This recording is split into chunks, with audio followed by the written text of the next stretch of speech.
Good day, everyone. My name is Charles Marl S. Mamaril, and today we're going to talk about sustainable materials and environmental considerations, which include e-waste, recycling, and green engineering. So, magsimula na tayo. So, una, what is e-waste?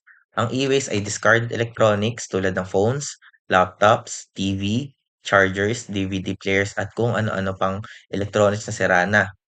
At isa 'to sa fastest growing waste stream, na recorded noong 2022 na 62 M tons. Kasi nga, ngayon sa panahon ngayon na madali na lang ma-access yung electronic, siyempre 'pag may nasisira, nagkakaroon ng e-waste. At yung e-waste nagco-contain ng valuable metals tulad ng gold, copper, pero meron din toxic elements tulad ng lead at mercury. So, why e-waste matters? So meron siyang only 20 to 22% is properly recycled worldwide. Kasi nga yung iba, katulad nun, bakal bote, ganyan, minsan tinatapon sa ilog.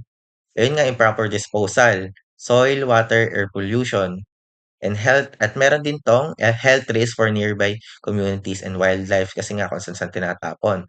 Example nito, own and landfills can leach lead and mercury into groundwater na nasisira nga yung groundwater. So, dito naman tayo sa recycling. Turning waste into resources. So, eto ang steps. Collect, sort, and recover. So, why recycle? Save raw materials, cut energy use, and avoid extra mining. So, meron tayong big win dito. Ang 1 ton of circuit boards can yield 200 grams of gold, 'di ba? Malaki na yung advantage natin do'n. So, magkakaroon tayo ng less pollution, recovering metals, reduce toxic releases. So, yun, advantage na naman. So, how e-waste recycling works? Dito na tayo sa kung paano nare-recycle yung e-waste. Una, collection, drop-offs, and take-back programs. Very effective din siya kasi hindi masyadong gagastos. Yun. Dismantling, separate metals, plastics, and glass. Dahil doon makakakuha tayo ng raw materials na pwede pang i-recycle at magamit pa sa ibang purpose.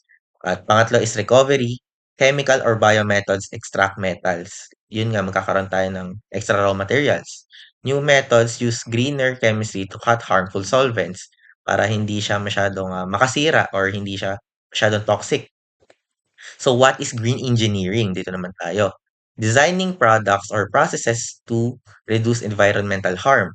Use renewable or recyclable materials tulad nga kanina sa e-waste. Make products easier to repair and recycle, and our goal is to keep materials in use and cut waste and energy. So, parang recycling pa rin 'to 'no, in a way. So, green engineer examples, recyclable PCBs tulad ng ginagamit natin sa ngayon sa ECE.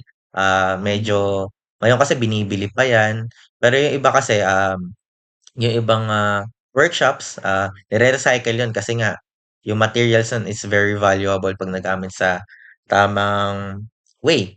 Materials chosen so boards can be separated and reused. Bio-based packaging. Plant materials replace single-use plastics, tulad ng, paper bags. Yun din, tulad ng sa halaman, ginagawa nilang paper bag, yung mga leaves nun, gano'n. Kaysa yung single-use plastic siyempre magkakaroon ng pollution. Excuse me. Sustainable EMI films, reduce metal use with organic polymers and cellulose. So yun, recycling ulit sa green engineering. So dito naman tayo, last slide. Why sustainable materials matter. So ito, lower pollution and conserve resources. And two, enable a circular economy, reuse, repair, and recycle. Number three, reduce energy use and climate impacts. Ito yung mga simple actions natin para maiwasan and magkaroon tayo ng sustainable materials. Buy repairable devices, use take-back programs, choose products with recycled contents. And yun lang po for my report. Thank you.